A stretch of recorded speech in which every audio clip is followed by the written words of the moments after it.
ना तलवार की धार से न गोलियों की बौछार से, बंदा डरता है तो सिर्फ परवरदिगार से। स्वामी जी, वो कमांडो बड़ा खतरनाक है, तुम्हारा बाप है, पत्ता हिलने से पहले पेड़ काट डालता है। गैंडा स्वामी, हम तुम्हें सिर्फ ये बतलाने आए हैं, अगर तुमने हमारे तिरंगे के खिलाफ एक भी कदम उठाया तो हम तुम्हें वो मौत देंगे जो ना तो किसी कानून की किताब में लिखी होगी और ना ही किसी मुजरिम ने कभी सोची होगी।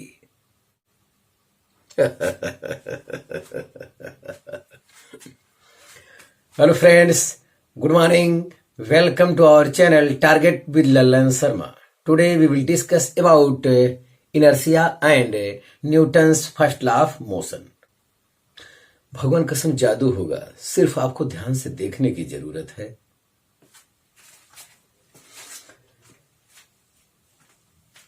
तो इनर्शिया वाला कॉन्सेप्ट को समझने के लिए विद्यार्थी पहले हम देखते हैं कि गैलीलियो ने क्या एक्सपेरिमेंट किया था। तो यहां पे देखें विद्यार्थी, यहां पे दो इंक्लाइंड प्लेन है। अगर किसी ऑब्जेक्ट को हम यहां से छोड़ देते हैं तो जब ये नीचे की ओर गिरता है तो इसमें एक्सेलरेशन प्रोड्यूस हो जाता है, मतलब स्पीड बढ़ता है। अब देखते हैं इसी ऑब्जेक्ट को किसी वेलोसिटी से हम ऊपर पुश कर देते हैं तो हम देखते हैं कि इसमें रिटार्डेशन उत्पन्न हो जाता है, मतलब वेलोसिटी डिक्रीज करता है। ये फ्रिक्शन की वजह से ऐसा हो रहा है। विद्यार्थी, हम चाहते हैं कि ना इसमें बॉडी में एक्सेलरेशन प्रोड्यूस हो और ना ही रिटार्डेशन। तो ये तो तब संभव है जब विद्यार्थी इस पर कोई एक्सटर्नल फोर्स वर्क नहीं करेगा। तो एक्सटर्नल फोर्स में आपका ये फ्रिक्शन फोर्स आएगा और जो ग्रेविटेशनल फोर्स है ये भी आएगा। किसी प्रकार का कोई एक्सटर्नल फोर्स वर्क ना करे तो एक्सेलरेशन और रिटार्डेशन दोनों केस समाप्त हो जाएगा। अब अगर ये बॉडी हॉरिजॉन्टल प्लेन में चल रहा है तो यहां इसमें फ्रिक्शन वर्क कर रहा है और एयर का फ्रिक्शन मतलब एयर और लिक्विड के लेयर के बीच जो फ्रिक्शन वर्क करता है विद्यार्थी, उसे हम लोग विस्कस फोर्स कहते हैं। तो विस्कस फोर्स हुआ, फ्रिक्शन फोर्स हुआ, किसी प्रकार का कोई एक्सटर्नल फोर्स वर्क ना करे विद्यार्थी, तो ऐसी दशा में उसमें एक्सेलरेशन और रिटार्डेशन का केस उत्पन्न नहीं होगा। अगर कोई बॉडी हॉरिजॉन्टल में मोशन कर रहा है तो हमेशा उसी वेलोसिटी से हॉरिजॉन्टल प्लेन में मोशन करता रहेगा, क्योंकि उस पर नेट फोर्स जीरो है तो नेट एक्सेलरेशन भी जीरो होगा। तो मतलब कांस्टेंट वेलोसिटी से वो हमेशा मोशन करता रहेगा। यस, तो जो एक्सेलरेशन और रिटार्डेशन का केस आया विद्यार्थी, वो तो फ्रिक्शन की वजह से आ रहा है। तो अगर फ्रिक्शन नहीं होगा, विस्कस फोर्स उस पर वर्क नहीं करेगा, कोई एक्सटर्नल फोर्स वर्क ना करे, तो ऐसी दशा में एक्सेलरेशन और रिटार्डेशन का केस उत्पन्न नहीं होगा। ऐसे केस में विद्यार्थी अगर कोई बॉडी, मान लो इसमें किसी प्रकार का कोई फ्रिक्शन नहीं है और कोई बॉडी रेस्ट पे है, तो हमेशा रेस्ट पर रहेगा। फ्रिक्शन नहीं, किसी प्रकार का एक्सटर्नल फोर्स भी नहीं है। और अगर कोई बॉडी हॉरिजॉन्टल प्लेन में यूनिफॉर्म वेलोसिटी से मोशन कर रहा है तो वो हमेशा मोशन करता रहेगा। तो यहां से एक कंसेप्ट बनता है, कोई बॉडी अगर हॉरिजॉन्टल प्लेन में यूनिफॉर्म वेलोसिटी से मोशन कर रहा है तो वो कैसे कर रहा है, उस पर फोर्स लग रहा है। तो विद्यार्थी, इसका यह मतलब नहीं है कि उस पर फोर्स लग रहा है।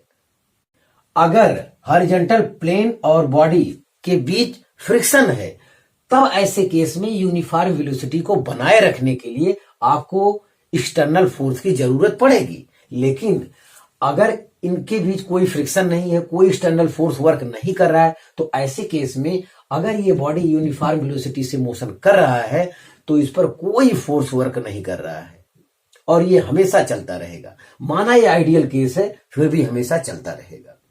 तो विद्यार्थी, इनर्शिया का डिफिनेशन यहां से बनता है, अगर किसी बॉडी पर कोई एक्सटर्नल फोर्स वर्क ना करे, जैसे friction force, viscous force, etcetera, तो ऐसे केस में अगर बॉडी रेस्ट पे है तो हमेशा रेस्ट पे ही रहेगा, और अगर बॉडी यूनिफॉर्म वेलोसिटी से मोशन कर रहा है तो हमेशा करता रहेगा।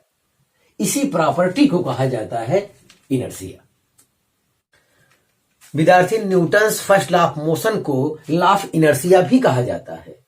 तो वो उसका क्या है, अगर कोई ऑब्जेक्ट रेस्ट पर है तो हमेशा रेस्ट पे रहेगा, अगर कोई ऑब्जेक्ट यूनिफॉर्म वेलोसिटी से मोशन कर रहा है तो हमेशा यूनिफॉर्म वेलोसिटी से मोशन करेगा, जब तक कि उस पर कोई एक्सटर्नल फोर्स वर्क ना करे। यही तो वो भी कह रहा है, Newton's first law of motion और इनर्शिया। यहां ये है, इनर्शिया में है तो इस पर कोई फोर्स वर्क ना करे, तो ये अगर इनिशियली रेस्ट पे है तो हमेशा रेस्ट पे रहेगा, और अगर यूनिफॉर्म वेलोसिटी से मोशन करता है तो हमेशा मोशन करता रहेगा। यही चीज जो है Newton's first law of motion में होता है, जिसको आगे हम लोग स्टडी करेंगे। हाँ, तो यहां थोड़ा सा और कॉन्सेप्ट को देखा जाए विद्यार्थी, यहां भी देखें एक फिगर और बना है।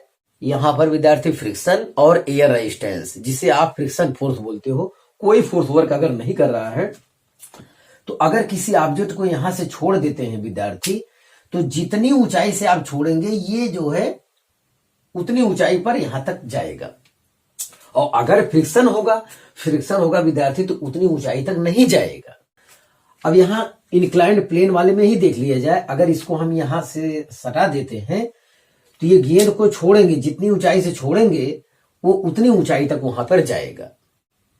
गेंद को यहां से छोड़ेंगे तो जितनी ऊंचाई से छोड़ेंगे वहां पर उतनी ऊंचाई तक जाएगा। कब? जब इस पर फ्रिक्शन वर्क ना करे तब, कोई एक्सटर्नल फोर्स वर्क ना करे तब। यस, तो वही केस यहां भी है कि यहां से गेंद अगर हम छोड़ते हैं तो ये भी उतनी ऊंचाई तक फिर जाएगा, लेकिन अब की बार पाथ का लेंथ जो है ज्यादा कवर करना पड़ेगा। और अब की वाले केस में क्या है कि यहां तो हल्का सा कर्व शेप ले लिए, आगे हॉरिजॉन्टल प्लेन हो गया हमारा, और वो फ्रिक्शन लेस है। तो अब यहां से गेंद को जब हम छोड़ देंगे तो ऐसे केस में ये गेंद जो है यूनिफॉर्म वेलोसिटी से मोशन करने लगेगा और कभी रुकेगा नहीं, अनंत काल तक ये चलता रहेगा। इसी एक्सपेरिमेंट के आधार पर विद्यार्थी इनर्शिया के डिफिनेशन को गैलीलियो ने बताया था। अब इसका डिफिनेशन यहां से देख लिया जाए इनर्शिया का।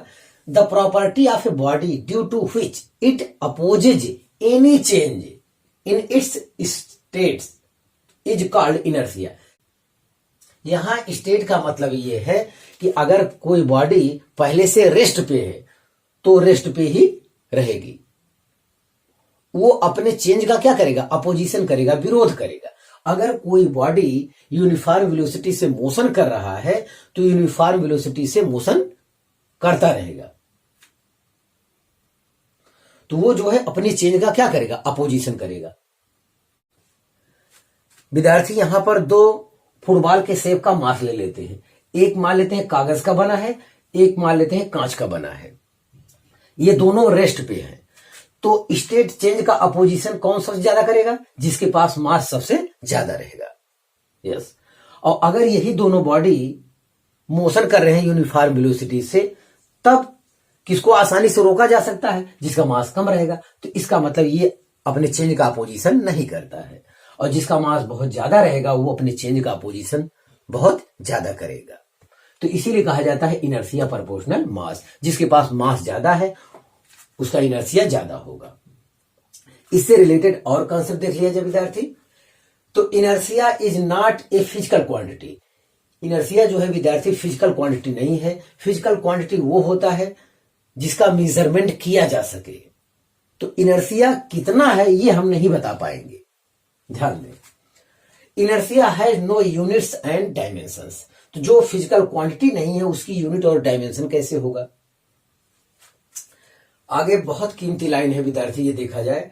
Two bodies of equal mass, one in motion and another is at rest, obtain same inertia because it is factor of mass only and does not depend upon the velocity. मतलब same mass का कोई object है, जैसे यही ले लेते हैं, same mass का कोई ऑब्जेक्ट है, ये रेस्ट पे है, ये रेस्ट पे है और ये मोशन में है।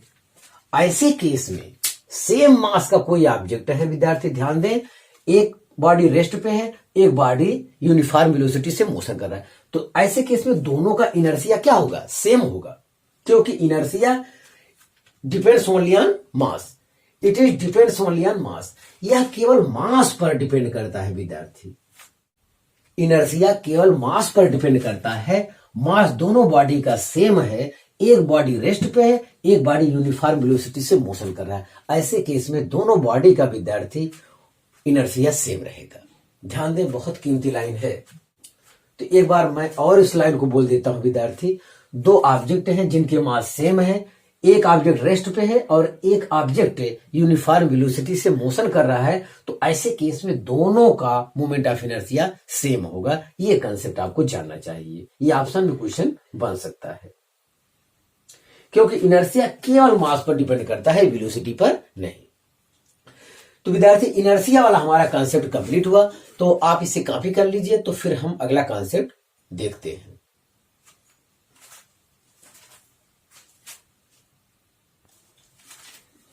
हाँ विद्यार्थी, आगे का कॉन्सेप्ट देखा जाए, Newton's first law of motion, जिसे विद्यार्थी लॉ ऑफ इनर्शिया भी कहा जाता है। तो इसका डिफिनेशन देखा जाए और समझा जाए।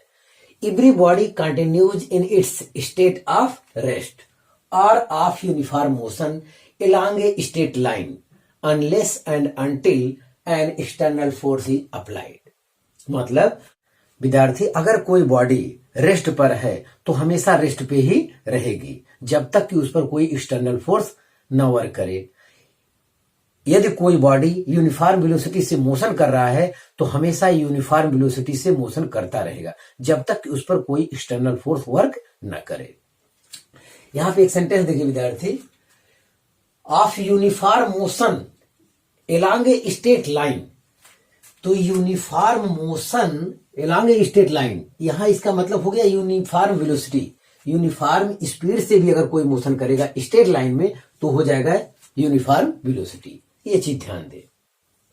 अब यहां समझा जाए, if F net equal to zero on body और सिस्टम, किसी बॉडी पर या सिस्टम पर अगर नेट फोर्स जीरो है तो नेट एक्सेलरेशन भी जीरो होगा। नेट एक्सेलरेशन जीरो है तो वेलोसिटी कांस्टेंट रहेगा। वेलोसिटी कांस्टेंट अगर है विद्यार्थी तो ये कहा जाता है इक्विलिब्रियम स्टेट है।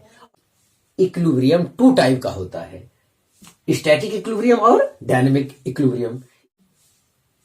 स्टैटिक इक्विलिब्रियम का मतलब है विद्यार्थी, यदि कोई ऑब्जेक्ट रेस्ट पर है तो हमेशा रेस्ट पर ही रहेगा। डायनेमिक इक्विलिब्रियम का मतलब है यदि कोई ऑब्जेक्ट यूनिफॉर्म वेलोसिटी से मोशन कर रहा है तो हमेशा यूनिफॉर्म वेलोसिटी से मोशन करता रहेगा। ये इसका मतलब है।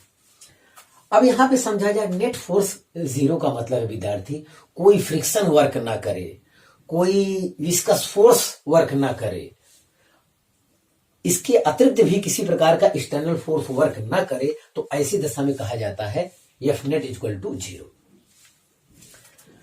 तो यहां पे देखा जाए विद्यार्थी, अगर कोई ऑब्जेक्ट यूनिफॉर्म वेलोसिटी से मोशन कर रहा है तो कोई आपसे पूछे कि इस पर क्या फोर्स लग रहा है, तो आप कहेंगे कि यूनिफॉर्म वेलोसिटी के लिए यह आवश्यक नहीं है कि कोई फोर्स लग ही रहा हो। विद्यार्थी, अगर इस पर किसी प्रकार का फ्रिक्शन वर्क नहीं कर रहा है तो ये विदाउट एक्सटर्नल फोर्स की ये बॉडी यूनिफॉर्म वेलोसिटी से मोशन करता रहेगा। हाँ, यूनिफॉर्म वेलोसिटी में मोशन के लिए एक्सटर्नल फोर्स की आवश्यकता होगी, लेकिन तब होगी जब हॉरिजॉन्टल प्लेन फ्रिक्शन लेस न हो, मतलब उसमें फ्रिक्शन होना चाहिए।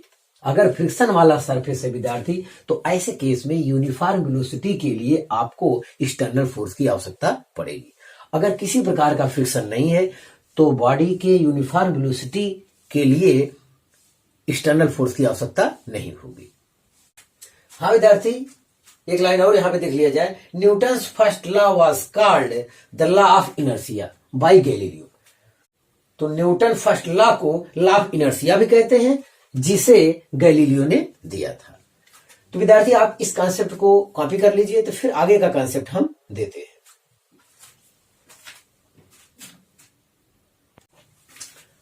हाँ विद्यार्थी, आगे का कॉन्सेप्ट देखा जाए, टाइप्स ऑफ इनर्शिया। तो इनर्शिया विद्यार्थी 3 टाइप का होता है, inertia of rest, inertia of motion, inertia of direction. तो ये होता है। तो इनर्शिया ऑफ रेस्ट क्या है? It is the inability of a body to change by itself its state of rest. Inability का मतलब होता है विद्यार्थी असमर्थता। मतलब विद्यार्थी अगर कोई बॉडी रेस्ट पर है, वो अपने आप स्टेट चेंज करने में क्या है? असमर्थ है, तो वो स्टेट ऑफ रेस्ट कहलाएगा। ध्यान दें। अब इसको एग्जाम्पल की सहायता से समझा जाए। मान लेते हैं कि कोई व्यक्ति बस में बैठा है और बस भी रेस्ट पे है और अचानक बस जो है मोशन करने लगा, तो व्यक्ति का पैर जो है बस के संपर्क में रहता है, तो वो तो आगे बढ़ जाता है, लेकिन ऊपर वाला बॉडी जो है रेस्ट पे था, तो वो मोशन में नहीं आ पाता है, इसीलिए व्यक्ति जो है पीछे की ओर झुक जाता है या गिर पड़ता है। और ये ब्लैंकेट होता है, ब्लैंकेट को किसी छड़ी से हम पीटे तो ब्लैंकेट आगे बढ़ जाता है, डस्ट वहां बाहर रह जाता है अपने स्थान पर, और फिर ग्रेविटी के कारण डस्ट जो है जमीन पे आ जाता है। इस प्रकार कंबल जो है थोड़ा सा साफ भी हो जाता है। अगर व्यक्ति के पैर और सरफेस के बीच कोई फ्रिक्शन वर्क न करे और बस अचानक मोशन करने लगे, तो विद्यार्थी ये आदमी खड़ा रह जाएगा, और जब बस आगे बढ़ेगा तो पीछे वाली जो वाल है बस का, उससे जाके टकरा जाएगा। या ऐसा फील कर ले, कोई आदमी खड़ा है, ये खुली जीप है, ये आगे चला गया, तो ये अगर इनके बीच कोई फ्रिक्शन वर्क ना करे, कोई एक्सटर्नल फोर्स वर्क ना करे, जैसा कि Newton first law of motion में बताया गया, तो ऐसे केस में ये ट्राली आगे बढ़ जाएगा और ये आदमी यहीं रह जाएगा, और ट्राली आगे बढ़ने पर ये आदमी फिर नीचे गिर जाएगा। तो ये चीज ध्यान दे। तो Newton first law of motion को ही लॉ ऑफ इनर्शिया भी कहा जाता है। ध्यान दें।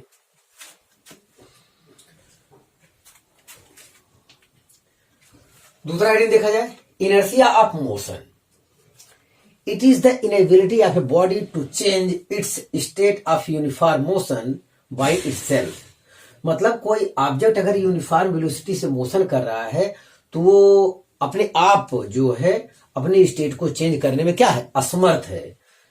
तो यही है इनर्शिया ऑफ मोशन। पुनः यही एग्जांपल ले लेते हैं। बस जो है यूनिफॉर्म वेलोसिटी से मोशन कर रहा है, कोई आदमी इस पे बैठा है और बस अचानक रुक गया। बस अचानक रुक गया तो इसका पैर बस के संपर्क में है, तो जाहिर है कि ये तो जो है ये रुक जाएगा। व्यक्ति का पैर और बस संपर्क में है और इनके बीच फ्रिक्शन भी है, तो बस के अचानक रुक जाने पर पैर वाला हिस्सा तो रुक जाएगा, लेकिन ऊपर वाला बॉडी मोशन में है, तो वो मोशन में ही रहेगा। इस कारण से व्यक्ति जो है आगे की ओर झुक जाता है। अगर व्यक्ति के पैर और बस के सरफेस के बीच कोई फ्रिक्शन ना हो, तो ये व्यक्ति मोशन कर रहा है तो मोशन करता रहेगा और बस के आगे वाले पार्ट से जाकर अंत में टकरा जाएगा। ये व्यक्ति चलता रहेगा जबकि बस रुक चुका है, तो व्यक्ति जाके आगे दीवार से टकरा जाएगा। ये चीज यहां पे ध्यान देना है। और हर जगह विद्यार्थी ये कंसेप्ट है, इनर्शिया ऑफ रेस्ट कब ज्यादा रहेगा? जब ऑब्जेक्ट का मास ज्यादा रहेगा। इनर्शिया ऑफ मोशन कब ज्यादा होगा? जब ऑब्जेक्ट का मास ज्यादा होगा। ये कंसेप्ट हमेशा के लिए है। तीसरा और अंतिम देखा जाए, inertia of direction. It is the inability of a body to change its direction of motion by itself. तो यहां भी विद्यार्थी ऑब्जेक्ट का अगर मास ज्यादा है तो इनर्शिया ऑफ डायरेक्शन भी ज्यादा होगा वहां पे। ध्यान दे। तो जैसे विद्यार्थी हम लोग बस में सफर कर रहे हैं, अचानक बस वाला किसी और डायरेक्शन में मोड़ देता है तो हम दूसरी साइड में चले जाते हैं, तो वो केस यहां पे होता है इनर्शिया ऑफ डायरेक्शन। तो आप इसे कॉपी कर लीजिए। हाँ विद्यार्थी, आज बस इतना ही। तो लॉ ऑफ इनर्शिया और Newton's first law of motion के कंसेप्ट पर आने वाले कल में हम न्यूमेरिकल को सॉल्व करेंगे। तो विद्यार्थी आप मेहनत से पढ़ाई करते रहे। All the very best.